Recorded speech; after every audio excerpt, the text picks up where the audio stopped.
So what did we talk about yesterday, guys? Giants. Okay. So we talked about who's the Christian giant. What did we learn yesterday from the Christian giants? What did we learn? They're what? No, they're not. Because you know what? The Spirit of the Lord is still there. So the Spirit of the Lord is waiting to find a Christian giant out of us to say, you know what? I'm going to do something different about you. What else did we learn? We learned about, what was the first thing about the Christian giant? They need to be what? Holy or what? What was the word that we chose? Consecrated, exactly. And we talked about consecration because we talked that, you know what? We're not offering just a solution from outside, but a solution that starts from inside you. What did we talk about consecration? What was the meaning of consecration? What was the meaning of consecration? Holy, somebody said holy, what else? Protected, what else? Believe that you're in the image of God. Okay, what else? What's that? Humble, holy, what else? What do you mean in terms of like special powers that you had special things from God, correct? Right? And then I gave you 3 practical exercises to be consecrated. The first one was to admit what? God's holiness. Holiness, exactly. You know what? That God is holy. So when you come to church and you kneel in front of the altar, it's not just about what you outwardly do, but also what you do with your heart. Okay? Right? It's better? Sure, that would be better. Should I just put it in?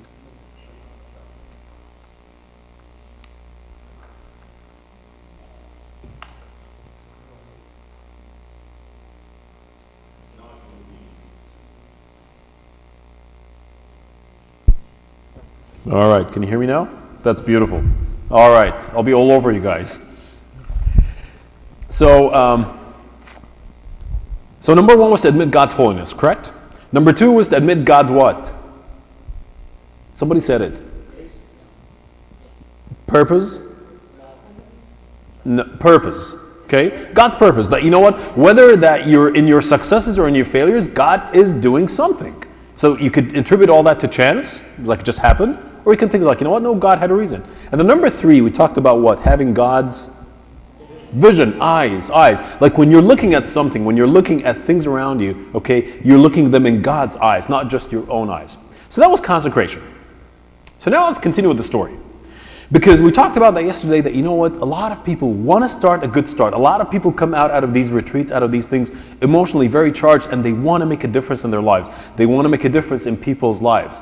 We always come back from retreats, we always come back from missions, we always come back from these trips charged, but yet few of us make it to that point of being like giants.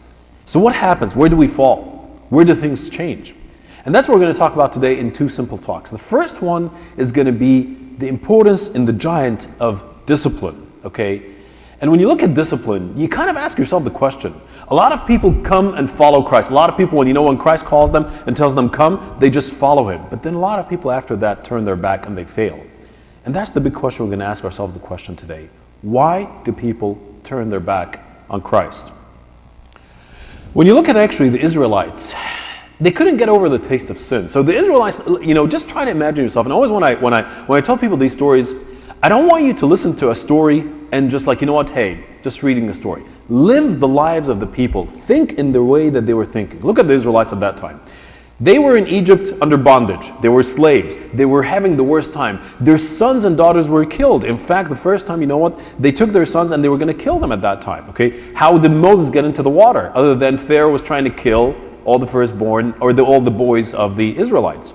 And God delivered them with a huge miracle. He took them out. They saw them, just imagine you yourself just walking on the bottom of the Red Sea, and you've seen the Red Sea parted away like that, and just a huge miracle.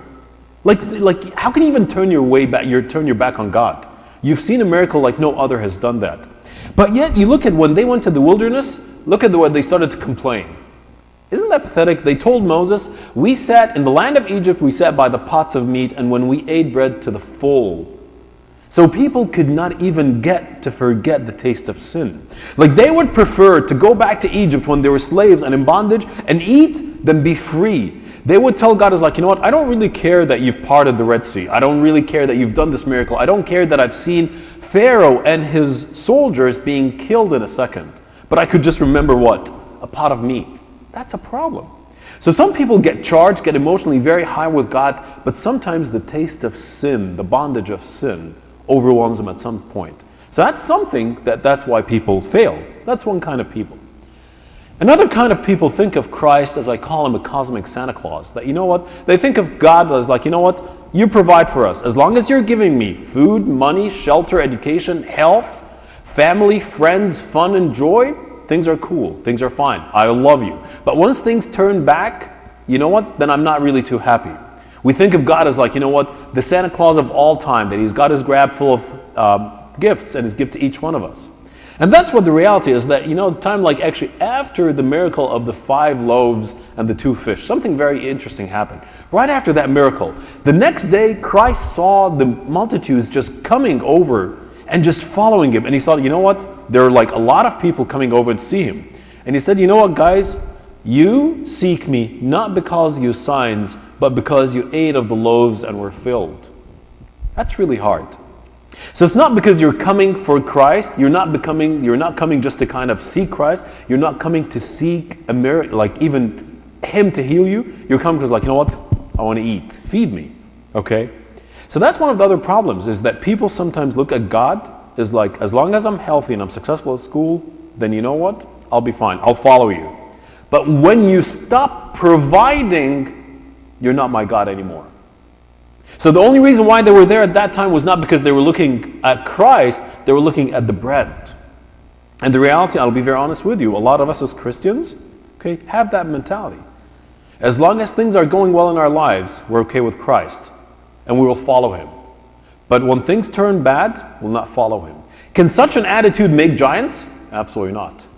Can such attitude make people of good spiritual depth who are going to be able to withstand persecution? Absolutely not. And that was the problem of the other person, that, you know what, the young rich man. The young rich man came to Christ and told him, is like, okay, this is a guy who really wanted to follow God. He really wanted to be a good person. And he asked him, what do I do to inherit the kingdom of God? And he asked him at that time, have you known the books? He said, what are the 2 commandments? Well, he said, you know what, I know them since I was a child. He said, love your Lord and love your neighbor. He told me at that time, he's like, okay, you know what? It seems that you know them all. But let's just do another thing. Go and sell all your belongings, carry a cross, and come and follow me. And he said at that time that the man went away sorrowful. One of the sad things I look at us as a country here, and really, I don't know the answer to that, but I always pose this theoretical question. Can this country, where 80% of the people till, you know, and I just checked these polls, you know, until 2012, 2013. And these are polls done not by religious institutions, by actually secular institutions. And they ask people just to write down what do they think of themselves are, whether they are professing or not, okay? But they don't really have to write Christian, they can write anything they want. But yet 80% of the people in this country would write down and say that, you know what, I'm Christian. What if a big persecution happens in this country? Out of these 80%, who's going to remain? You know, maybe even that. Maybe even that. Why? Because a lot of them are going to be what? Sorrowful at that time. And I think, you know what, a lot of us actually don't give enough credit to our church in Egypt. That despite millennia, almost 2 millennia of persecution, okay, in Egypt we had only like almost 100 to 200 years of time that was relatively quiet. Okay, almost, that's about it. But despite almost 2,000 years full of persecution, the church has withstood a significant amount of persecution. They still followed Christ. They still went after Christ till the point of death. Why? Because at that point, there's not an emotional following, but it was a point of actually, even when it was painful, they didn't turn their back on Christ. But those issues, that whether or not you're looking at Christ as a provider, you're looking at Christ as a person who you get emotionally attached to, but when it gets too harsh on you and you're persecuted, you turn your back, you can't make a giant out of that. Some cannot accept the wisdom of Christ. And that's actually now where I think some of our problems come to play. It's a very interesting story when actually Christ in John 6, very, very famous chapter, okay? When John at that time was trying to get the people, you know what, get beyond the food, get beyond the 5 loaves. Because at that time the story is that, you know what, he had the miracle of the 5 loaves, he given to them, and the people came to him and he said, you know what, you came to here because you just ate and you were full. But you know what, let me try to elevate you a little bit. And he said to them, he's like, you know what, your fathers ate the manna in the desert and died, okay? But I am the bread of life. Whoever eats me will live eternally. And at that time, a lot of people turned their backs on us, like, you know what, that's just too hard to understand. We cannot really understand that. That doesn't make sense to us. They couldn't really understand at that point. For them, Christ was what? Stumbling block. Okay, because they couldn't understand. And the Bible says really interesting. From that time, many of his disciples, so now you're not even talking about people who were peripherally knowing God, or people who've seen him for the first time. Those were actually quote unquote what? His disciples. What did they do at that time? They went back and walked with him no more. Why? Because when Christ started like shocking them a little bit, his wisdom was something that was like, you know what, I can't really understand that.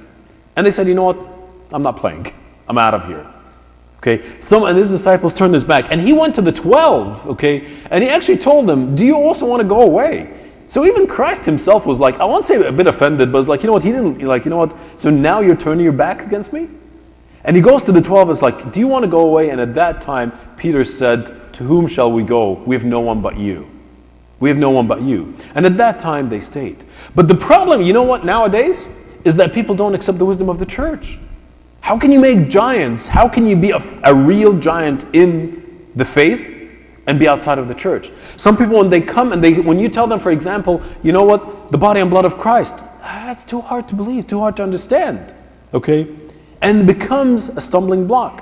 When you tell them, you know what, the saints are around you, look at the saints, look, they're actually living with us right now. And people would say, you know what, that's a stumbling block. There's one of the beautiful verses I love also in the Gospel of John. It says as follows.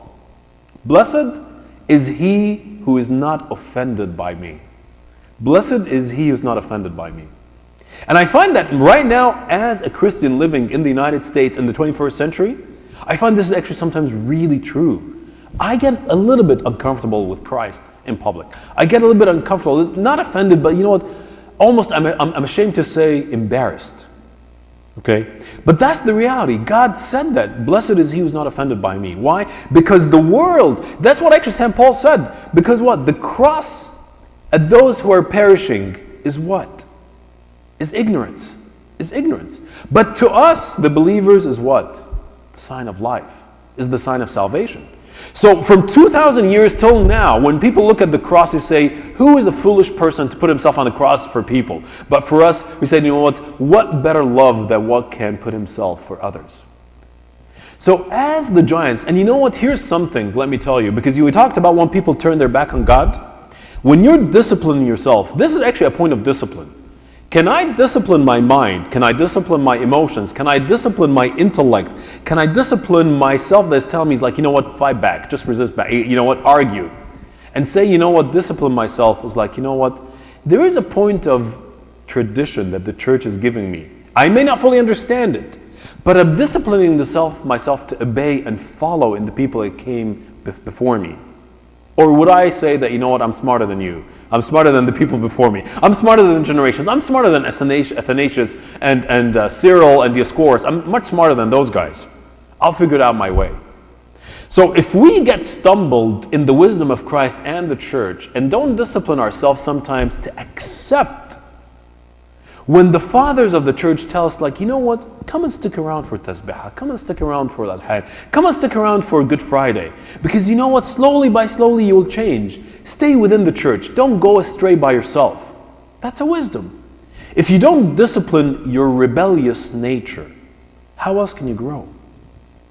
Very simply, if I am a head coach of the NFL team, you know, whatever, you know, what do you guys have in North Carolina? The Panthers? How did they do this season? Not great, right? The Vikings didn't do either, so don't worry. The Vikings were horrible. But let's say I'm the head coach, and I get a really, really talented player. But you know what? He doesn't stick by the rules. He doesn't stick by anything. He doesn't want to follow any of my guidance, and I'm trying to get him better. He's not accepting my wisdom as a coach, and he goes on his own way. Can that person be better? Absolutely not. So the reality is that some people cannot accept the wisdom of Christ or the church. But now let's get a little bit deeper, and that's where things get a little bit touchy for us. Some people start a great start. You remember yesterday we talked about consecration, about that somebody was born, before he was born with a special calling like Samson, right? He was given a word to his mom and dad. This person is a Nazirite. Do not cut his hair, do not let him drink wine because he is mine. He was given power. No one else was given that power. Look at what happened with Samson. And you know what? Go back and read this in Judges 14 and 16. The Bible actually has some very, very interesting terms how to show us that. The first thing, look at here, when in Judges 14. So he went up and told his father and mother, saying, I have seen a woman in Timnah, daughter of Philistines. Now therefore get her for me as a wife, for she pleases me. I've seen something. And then in Judges 16, now Samson went to Gaza and saw a harlot there. Saw. But then when it came to Judges 16 after that, when he looked at Delilah, afterward it happened that he loved a woman named Delilah. Look at the sequence. The Bible has a word in terms of like actually how gradually. In the first couple of times, he just saw. He looked with his eyes. His eyes, because you know what? This woman pleased me. But then the third time, his heart. When he didn't discipline his eyes, his heart got affected. And slowly by slowly, with the bad company, although he was given the strong powers, he was given the special powers, he was a Nazirite, he was given a special calling from God, but he didn't discipline himself. Where did the discipline happen? Where did the fall happen? In his eyes, followed by his heart. He didn't go from being a Nazirite to falling in with Delilah overnight. The Bible is beautiful when it says going from seen, saw, to loved. That's what happens when you get into bad company. Some lose focus. Yesterday we talked about another giant, David. And the beautiful thing about the Bible is amazing in one thing. There are far more stories of failure in the Bible than successes. I love that about the Bible. It's a story, and that's actually one of the things, for example, when a lot of people, atheists, come and say, well, your Bible is not authentic. You can answer them and tell them, who would write something about themselves and just write all the bad stuff about themselves and their family and their people? Who would do that? If you want to really fake something, you say something really good, you fake it good. But who would write about himself, for example, about like, let's say St. Mark, that, when he got to the point of the cross and he got scared, he was still weak, he got scared. And he ran away almost half naked at that time. Who would write about himself that? Nobody. So that actually tells you something about the Bible. So the Bible, even though you mention the stories of giants like David and Goliath, and you mention a lot of stories about David and his strength, you also mention about the weaknesses of David. And you can see over here, and that's the problem of discipline. You can't really count a success today with God as a guarantee for success tomorrow. Let me say this again. You can't count a success today with God as a guarantee you're going to succeed tomorrow. Because your fall potential tomorrow is as good as it is today. And your discipline that holds you today is the discipline that's going to hold you tomorrow. That's happened with David. David went from David and Goliath to become David the king. And God was with him every part throughout. It's amazing stories at that time. But then one day he lost focus. And it says over here, it happened in the spring of the year at the time when the kings go out to battle. Apparently the story tells us that usually during the spring when it was like dry, there was not a lot of rain, there was an ability, and usually between the neighboring countries, the kings used to fight for territory. Everyone wanted to kind of like expand. So it was very common that I had my kingdom and the king next to me will start to kind of come over me, and they will start taking some of my land. So it's very common that all these feuds and all these battles will be settled down in the springtime. So apparently it was a common time at that point of the year, and David as a king, as a responsible king, as a giant, as a spiritual guide for his people. He was supposed to hold the fort. Okay, he was supposed to hold the land. He was not supposed to give away any of the land to the people next to him. And he was supposed to go out and fight, but at that time David said, you know what, I'm not going to go out to fight.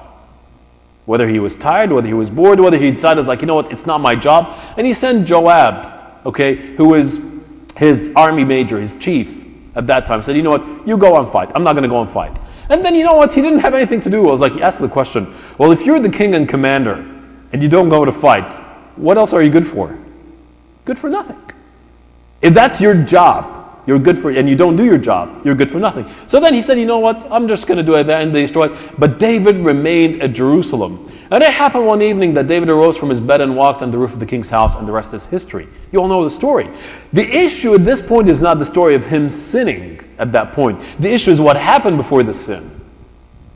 If he would have disciplined himself, if you are a deacon and you are supposed to be going tomorrow to the liturgy early, and you decided you know what, hey, what's the big deal? I'm just going to party tonight on Saturday night. And then tomorrow, well, I don't know, maybe I'll not make it. I don't want to go maybe tomorrow to the liturgy.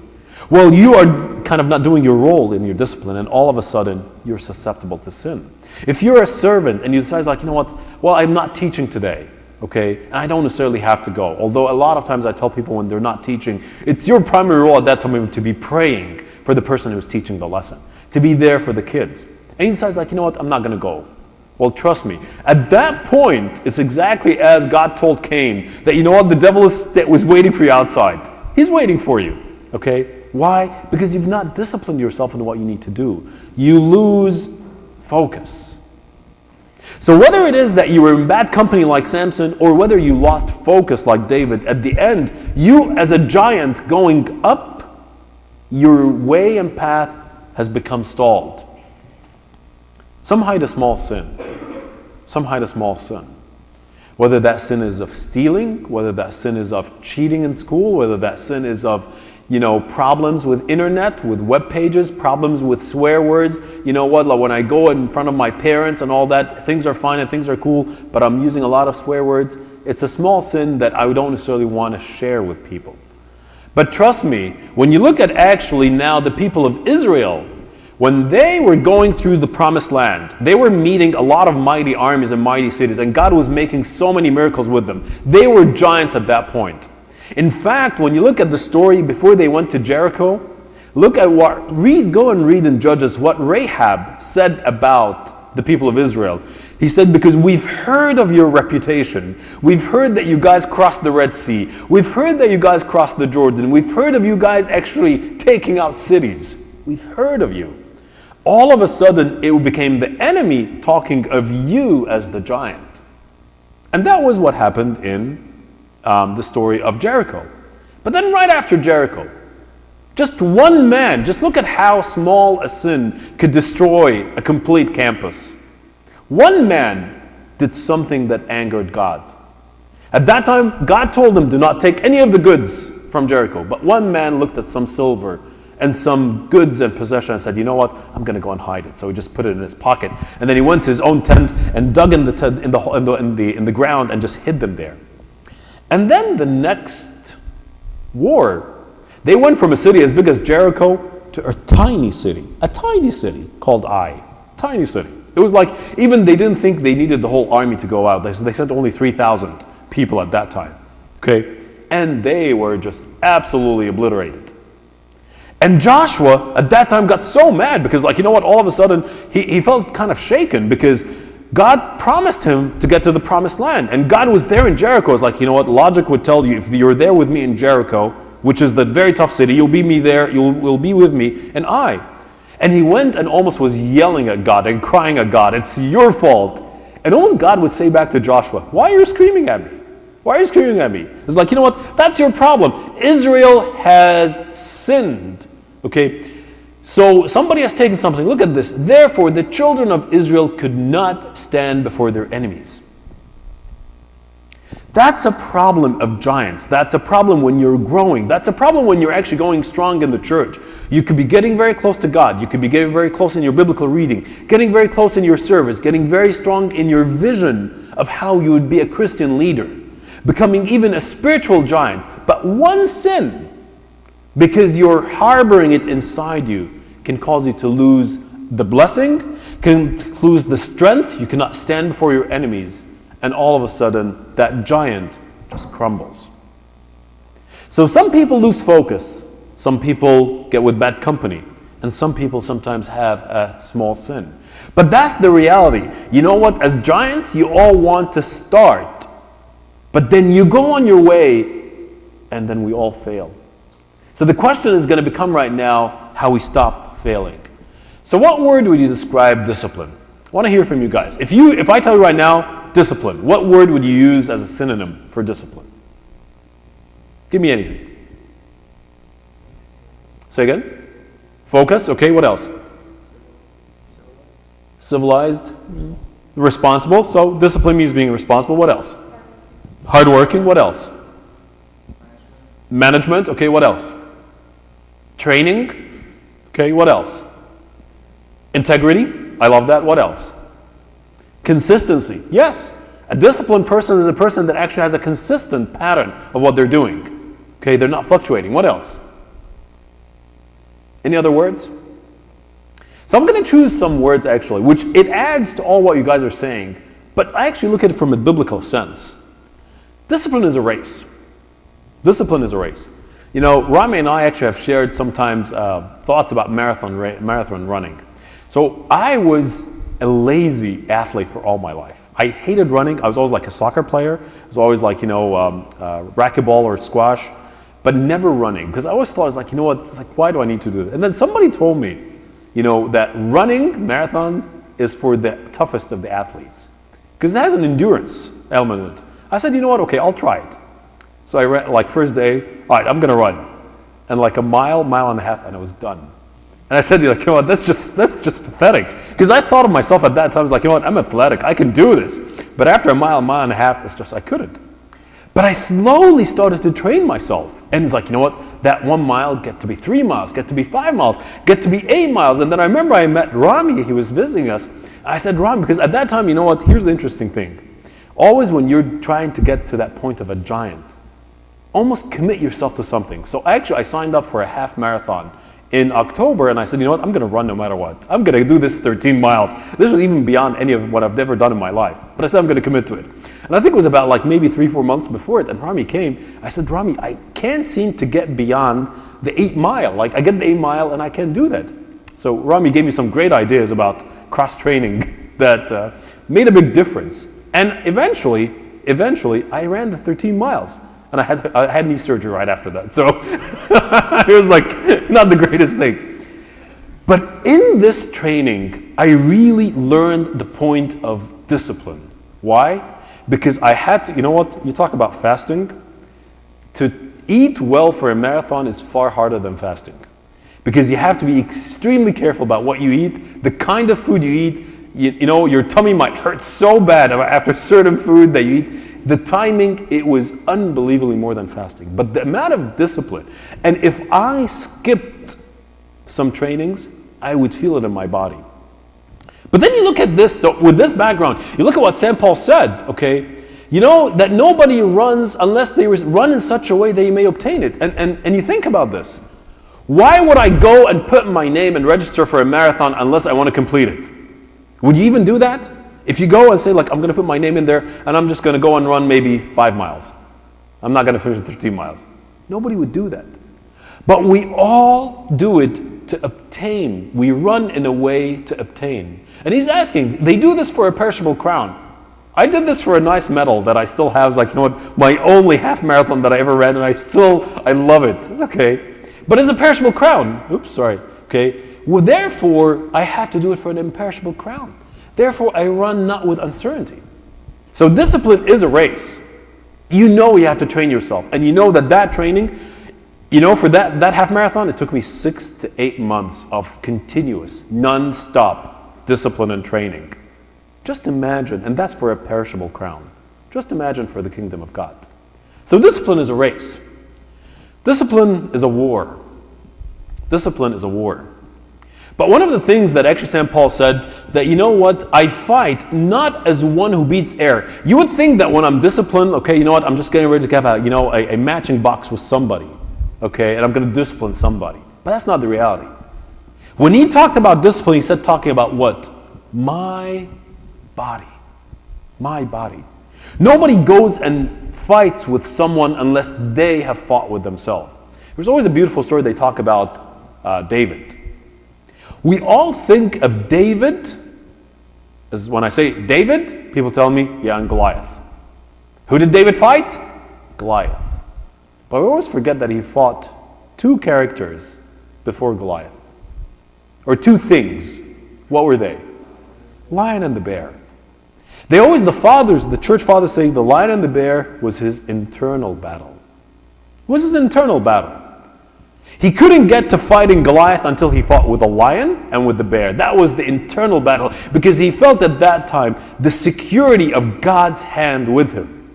And in fact, when Saul tried to tell him, was like, okay, you know what, take my sword, take my helmet, take my shield. He said, your servant fought the lion and the bear just with my hand and stones. That is an internal battle. That's what St. Paul's talking about. You know what, I discipline my body. A lot of people, when they get lax, that's where the church's beauty. You know what? When I think of fasting, a lot of us sometimes give fasting a negative connotation. One of the best words I've heard about fasting, okay? Fasting, you could call it, a discipline, you could call it all that. But I like actually to think of fasting as a word that I'm going to try to introduce to you. Now we're going into Lent in a couple of weeks. Fasting is a privilege given to us to become real giants. It's a privilege. Why? Because in fasting, as if I am the top coach in the best soccer team in the world, Bayern Munich, Real Madrid, whatever you name. I'm British, so I like the British teams, okay? And I'm telling you, as an average soccer player, I am going to give you the privilege to come and train with Ronaldo and Messi. I'm going to give you that privilege. Would you back out? Absolutely not. You will go and work like no other. But what is the word that I've given you is like, wow, this is a privilege. The fasting is like that. You've been given a privilege to go through this training camp with the church. But you discipline your body at that time. Discipline is a war. Now that you've understood the internal war, your internal struggle, you have to realize that, you are fighting not just with, people around you. You're fighting with the devil. We're not fighting against flesh and blood. You're fighting against principalities, powers, against the rules of darkness of this age. I can tell you firsthand, and I know that some people who've gone in the mission field, when we were in Nigeria last year, Africa is known very much for black magic. And you can brush off black magic and say, that's just voodoo. But I can tell you, you really see the devil in these places. You would see the devil fighting. And I can tell you one of the things that most people who came with us on the mission felt this, about how the reality of the devil working against you exists firsthand, and how the power of God, when you use it, will work with you. You could clearly see it in the people we're working with, the people that we're preaching, in the way that we were handed adversity at that time. We came back that, yes, our wrestle is not against flesh and blood, but against powers of the darkness of this age. So discipline is a race, discipline is a war. Discipline is a cup. So as you get closer to God, as you get more mature, as you get more consecrated, as you get more devoted, as you get more into areas that you don't want to get into with God, God is going to come and tell you, you early on came by your will, but at this point I'm going to hand you something that you may not want. But you're going to be in the same position as Christ. Let this cup pass from me, but nevertheless not as I will, but as you will. That is discipline. Discipline at the end, but only when you get to that maturity. That God would tell you, you may be struggling with that. That could be in a call of consecration. It could be in a call of dedication to God. It could be a call of something in your career, taking a career in a place that is underpaid just to serve God. It could be a call in your serving where actually, you are more comfortable serving a certain class, but then God has invited you and you feel the calling. God has invited you to serve another class that is going to be a lot harder. And then you say, it's a cup. One of the things that I love is when Jesus was talking to St. Peter at the very end of the Gospel of John. He told him, Peter, after Peter, was restored, and he said, tend my sheep and feed my flock. Okay? He told him, when you were young, you went where you went. You went wherever you desired. But as you get older, someone else will mount you. Someone else will mount you and lead you to wherever you don't want. And that was referring at that time to the Holy Spirit. Why? Because St. Peter, when he was young, he was just doing whatever he wanted to do. Like when Christ was getting arrested, I will defend you. And he took out a sword. When Christ was telling him, somebody will deny him, he's like, I will never deny you. It was his own whim. It was his own emotion. But as he got more mature with Christ, the Holy Spirit was taking him to places that he was not wanting to be. In fact, the story about St. Peter is that at the time when he was going to be martyred, he almost chickened out. And then he ran away from Rome. He didn't want to be martyred. And on the way out of Rome, the tradition tells us he saw Christ carrying the cross, heading to the city of Rome. And he was asking him, Lord, where are you going? He said to him at that time, well, Peter, if you don't want to be crucified, I'll go and be crucified in your place. And at that time, he's like, okay. At that time, it's like he felt like I cannot run away. and he went back and he was crucified, flip-flopped.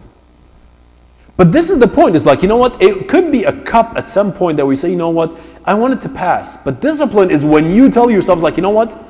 I cannot pass on this cup. It will be God's will. Eventually, discipline, honestly, is the cross. That's where your giant comes. Giants, Christian giants, spiritual giants, giants with Christ have only one ending: the cross. Only one ending. You start with a race. You go with the war, you get kind of matured, you get fighting, you get kind of be stronger. You get kind of a little bit of experience with God. And then you get a cup that you don't want. But you know what? You pray and you tell God, like, you know what? Let it be your will. But then eventually God is going to tell you, like, you know what? It's not I who live, but Christ lives in me. You will be crucified. And that's what happened, okay? That discipline that Christ took, he humbled himself, became obedient. Obedience is discipline. Obedience is the cross. That is the end of it. So look at what we've done so far, guys. We've talked about discipline, how people have failed discipline. Whether the sin had a good taste in their mouth. Whether it is they wanted God to be just this cosmic Santa Claus, just you provide and that's it, I don't want anything else. Whether they wanted God to be the God of ease, but when it got tough, they turned them back and they went sorrowful like the young man. Whether they had the good intentions, but they lost focus like David, they were in bad company like Samson, or they harbored small sin like the people of Israel. So if you leave that negative behind you and then you look at discipline in a positive attitude, discipline now is your race.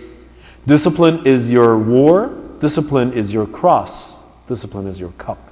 And you grow from point to point. So now let's end on a practical note. What can I discipline myself in? Because we have to get at something like this real there. I'm going to give you 3 S's. Just remember those. I'm trying to make it in a way that you can remember it. 3 S's. First S. Can anyone give a guess?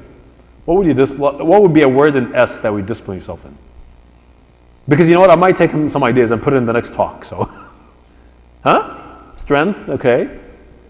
Sustain. What else? No, I'm talking about something like what do you discipline yourself in? What? Yes. Speed, boy. Okay, what else? Self-control. Well, now all these are examples for this one. Okay, I'll make it easy for you. So, 3 S's. First one, schedule. Schedule. Schedule.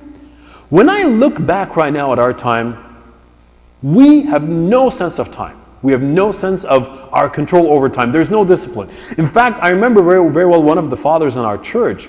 He got so frustrated with his daughter because every time he tells her, like, you know what, you're spending too much time on the computer. You're spending too much time on Facebook. You're spending too much time on web browsing. And she said, no, I'm not. That's like, a couple of minutes.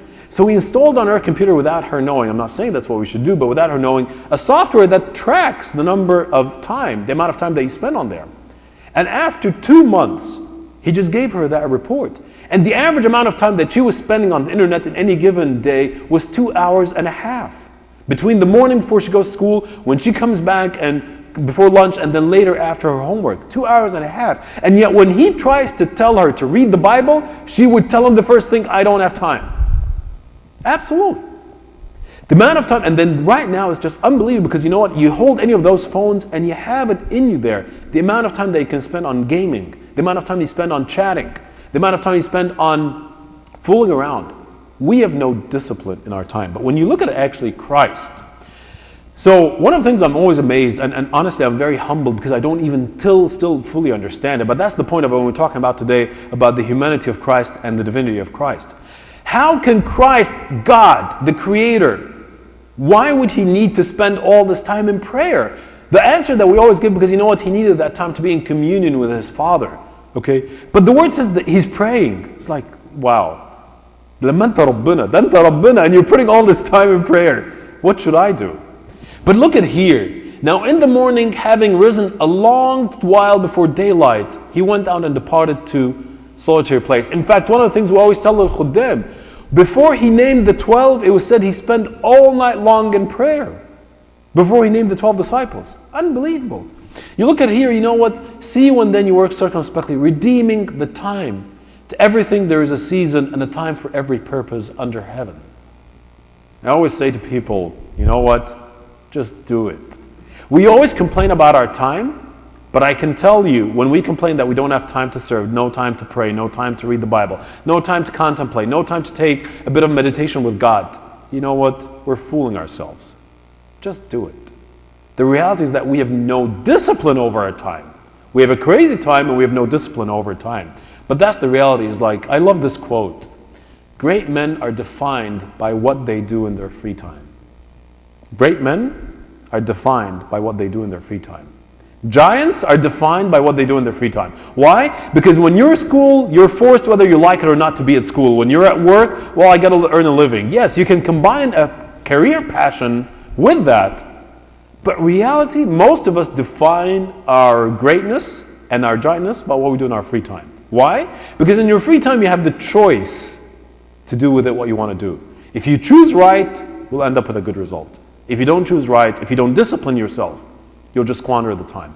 I will tell you, one of my biggest struggles with my son, my 13-year-old, is how to teach him this discipline of time. He's a very good student. He's a very good student. But he has no sense of control over time. And I struggle with him when I tell him like about reading the Bible. It's like, well, I have no time.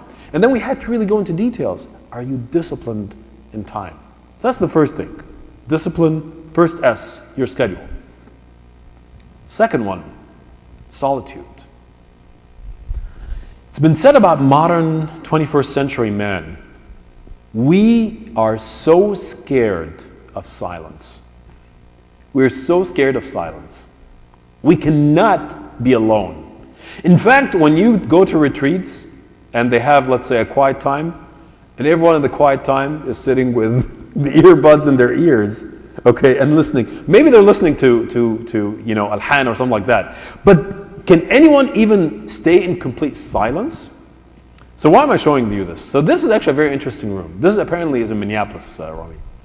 So this room, the way that it's designed is that it absorbs 99.9% of the sounds. All these are sound absorbers. So it's absolute silence. It's not the desert, because in the desert you can hear the wind, you can hear the sand, you can hear different things, even in the desert. It's not complete silence. Okay?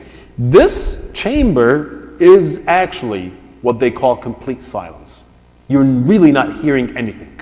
Okay? And then even like your breath, okay, they have ways to kind of muffle that down, because for sound has to reverberate against something so you can hear it. So guess what was the longest time a man could stand in this chamber, could stay in this chamber? No, a little bit more. 15 minutes. Actually 40 minutes. 40 minutes. But that was you would think it's like, what's the big deal? Just go and sit there in silence for longer than that. But actually, the maximum that somebody can sit in this solitude with like no sound was 40 minutes. Isn't that sad? But the reality is that, when you look at solitude, we always talk about Moses. We always talk about Moses because Moses was probably one of the closest people who talked to God face to face. Face to face. He went so close to the point that his face was shining at the end. Don't you want to get that close? But how did Moses come to that? Look at this. God told Moses, come up to the mountain there and be there, and I will give you the tablets. Now the glory of the Lord rested on Mount Sinai, and the cloud covered it with 6 days. And on the 7th day, he called to Moses. Doesn't that teach you something? يعني بص هو ربنا قال له ايه؟ اطلع لي على الجبل. ها طلعنا على الجبل. One day. يا رب انت قلت لي اطلع بقى. طب اتكلم. ما انا مستني اهو. Okay, day number two. Number 3. طب انت يا Moses, what are you doing in all these days? What are you doing? You're just sitting there up in the mountain just by yourself, right? And then on the 7th day, ربنا كلمه. So why do you guys think God waited till the 7th day? Why? Okay, what else? Patience, but what else? What else? What else? And alone in what? Quieted down. Quieted down. Because he might have gone up there as like, he had a whole population that he had problems with and issues with, and he was thinking about them and maybe praying about them and really contemplating about this. But God was like, I don't want to interfere when your mind is going in 100 different directions, even though it's about your own people. Quiet it down completely. And when it's quiet down completely, after 7 days, now he started to talk to him. And then the side of the glory, and then Moses stayed there on the mountain 40 days and 40 nights. When you look at the Feast of Nativity, okay? The Fast of Nativity. Do we ever think about it this way? Moses went in solitude for these 40 days. عشان يستقبل ربنا. But when we receive God, and this is I think one of our biggest problems. We receive God every week على المذبح صح؟ بس حياتنا and our lives and our minds and our brains and our hearts and everything within us is not quiet enough. Because we have no discipline over our solitude. We cannot even stand to be like that. For the servants, let me give you an additional piece. When the apostles went to serve, okay, the apostles gathered to Jesus and they told him all things, both what they had done and what they had taught. They were very happy. Look at what Christ told them. Come aside by yourselves to a deserted place and rest a while. Yes, salam. How many times we as servants, after a full day of service on Sunday, after a retreat, after this, do I take some time to rest and reflect on what God has done with me in the day of service? Solitude? To learn to grow? Well, I'm too excited. It's like, oh, that was a great retreat, okay, when are we going to plan the next retreat? When are we going to plan the next mission trip? When are we going to do this? But that's what he told him. It's like, you know what? Yeah, I can understand you guys are very excited. You guys are really happy about this. But come to a deserted place and rest a while. So first S, schedule.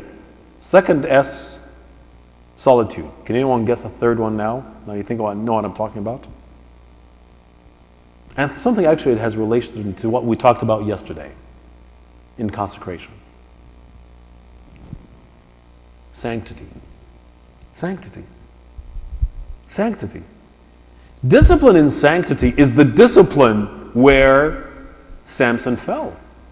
Is the discipline where David fell.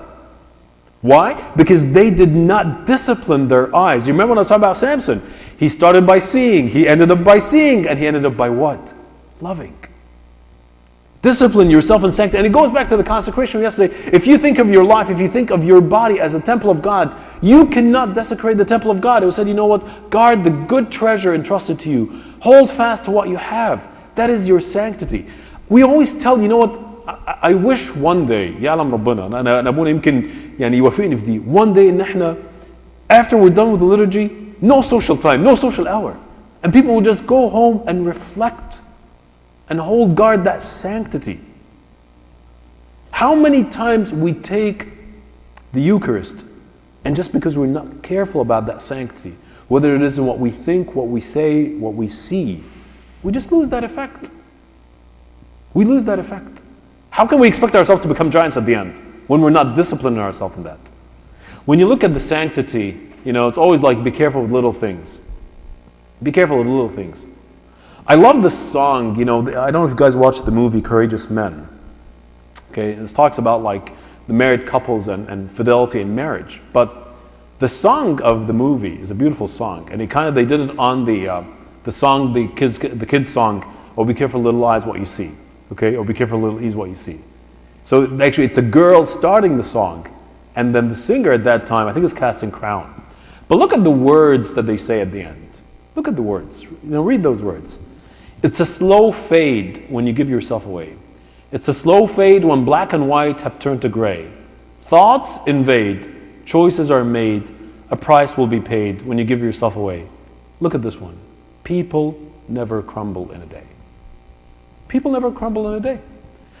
When giants become giants and they fall, their fall is dramatic, is a big deal. They tumble. Because they had a very high stature. Very high stature.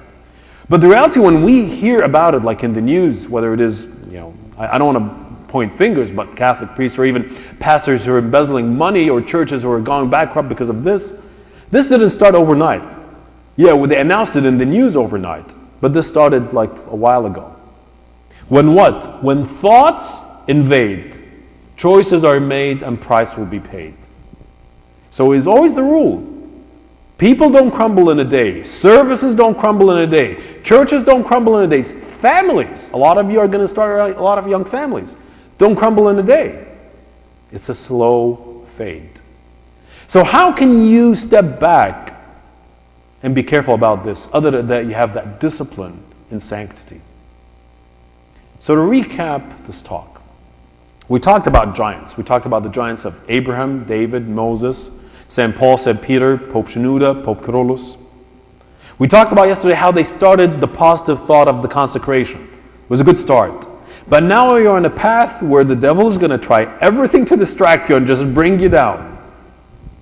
One of the ways you're going to fight, one of the biggest ways you're going to fight against this is your discipline. Discipline has two parts. The first part is to try to lose as much as possible of the negative part of it. The taste of sin, the loss of focus, the loss of the bad company, the small sins. But discipline also has a positive side to it. You can't just stick to the negative things, okay? Avoiding the negative things doesn't make you a giant. Avoiding the negative things makes you an average. Okay? Avoiding the negative things makes you an average. Prevents you from falling. But you don't become a giant by just avoiding the negative things. You become a giant when you now look at your life in the context of discipline, as we talked about. A race, and by the way, when I mean a race, it's not a sprint, it's a marathon. And a marathon, which means that, you know what, you train today, you're going to train tomorrow, you're going to train after tomorrow, until the day of you go up to heaven. You're training every day. That's what San Macarius said. That's what Abba Anthony said. That's what the Desert's father said. Your success today doesn't guarantee your success tomorrow. You think of it as a war, and you think of yourself as a soldier in God's army, that you're training yourself. You're fighting against the powers of evil. And then in this war, there are some instances that are going to come where God is going to ask you to do something that you may feel it as a cup and a cross. And it's up to you at that time whether you take it or leave it. But that's how you discipline yourself. And to end on a practical note, what you can do right now is in your life, start disciplining your schedule. When you have some more time in your schedule, give yourself some time with God.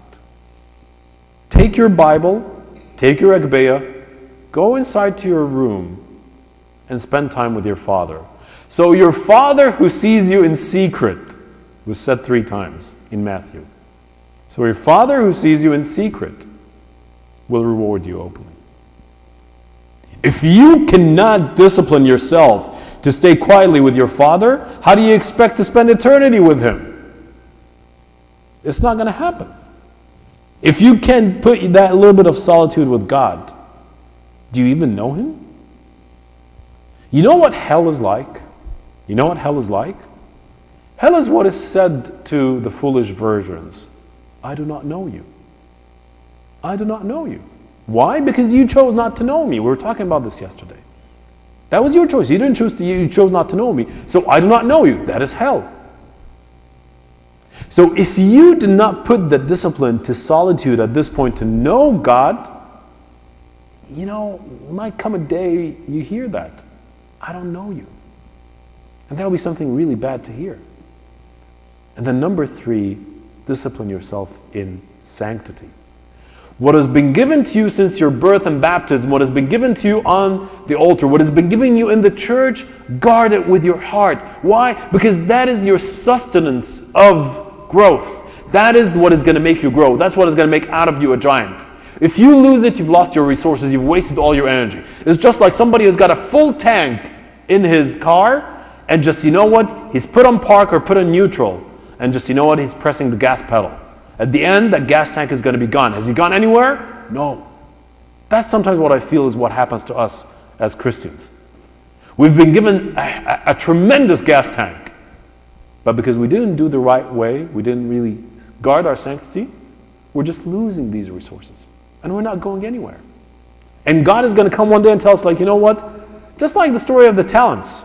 You guys had a lot of talents. There are some people who had no churches. There are some people who had no community. There are some people who even had a hard time hearing of the message of Christ. But you guys heard it every week. You guys had the Bible. You guys had the liturgy, had the church, had Abuna. Where did you go? Oh God, I'm still parked in the parking lot. I'm still in the parking lot. That doesn't work. So there's a big factor of discipline there. So, Christian giant, need for consecration. Christian giant, need for discipline. So we'll take a little bit of a break and then come back for the last talk of the series. The Christian giant, need for vision. Yes, Mike? How do you maintain that discipline?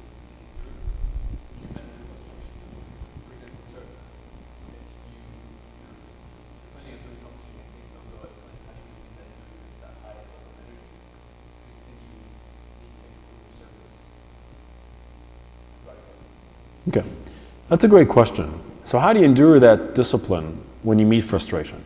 You know, I'll give it back to the analogy of running a marathon. When I was training, yes, there were some days, well, a lot of days, when my knees and my ankles and my body would ache. And it was hard to tell, and you know, Rami and other people who've done this can share, but it's hard to tell sometimes when your body is aching because it's not trained enough, and you need to kind of train and tone it, or because you're overtraining and you need to rest it a little bit. And I had to learn when I was training when to actually push myself even further, because I need to overcome this point of pain, versus one times like, you know what, my body, I need to like actually take a day of rest. But the reality is that actually, one day when I was reading one of the research about marathon running, I found it very interesting. That they found that actually the muscles, when you get pain and cramping in your muscles when you're running, okay, you would think that that actually is a real pain signal. But because of the body wants to preserve itself, the pain signal that is coming from the muscle is not necessarily actually registered in the brain. So it's not actually like you're hurting yourself. It's kind of like the muscle's like, you know what, hey, take it easy, I don't want to work too hard, okay? And almost the gist of this study was like, you know what, the muscle is trying to fool you in believing that you're in pain to stop, but actually you're not hurting yourself. So keep training. And by that same analogy in service, there are times when you meet frustration, and that frustration is because of our immaturity. We need to learn more about service, our immature prayers, our immature spiritual life, our immature interaction, and we need to improve on ourselves. And part of it is training ourselves to discipline ourselves to stick with the course despite feeling the frustration. And other times when you need to say is like, you know what, we need to actually back off and let the Spirit of God heal and take over. The point in the service is to learn when it's this kind or this kind. I find it honestly, a lot of times our people are giving up because they see the frustrations like, that's too much, I can't handle it. Like they give up too early. While you should consider that this is the chance of God giving you an opportunity to mature, to get stronger, to get bigger, to get to the giant. You go from running a 5K to 10K to a half marathon to a marathon to an ultra marathon who runs 100 miles in 36 hours. I have no idea how they do that. But that's the point of training. So if you expect that the path in service is going to be without its frustrations, which I know you don't, but the question is like how you differentiate the frustration is due to an inadequacy in you that you need to train yourself how to overcome, versus actually a signal from God to tell you take a rest. I always tell people never ever make major decisions in service without going back to your father of confession and your service coordinator. Because how many of people leave the service because of frustration without even consulting with their father of confession? That's just complete wrong. Nobody who's training does that without asking his trainer, you know, is this my muscle just, you know, fooling me and I need to train more? Or what the case is. So, trying to differentiate the signal, but in my experience with counseling people, I find it's more of the first kind. Okay, that we just actually, and a big part of actually, especially in service, we don't discipline our ego enough. A lot of times our ego is really, all right, and I'm not too happy about it. But a big part of service is how to discipline your ego. Discipline your ego with other people you're serving with, and discipline your ego with God who's giving you a cup and you're telling him, I don't want that cup, so it's my will, not your will. It's my way, not your way, God. That's the reality. So in your maturity as a servant, you will get to the point of discipline as a cup and as a cross. And if you pass on to that opportunity and you don't take it, you'll never grow. You'll never grow. Does that make sense? Great question. Any other questions? You guys are awfully quiet. All right, should we take like 10, 15 minutes break and then come back? Come back for the last talk and then we'll finish, okay? صلوا لنا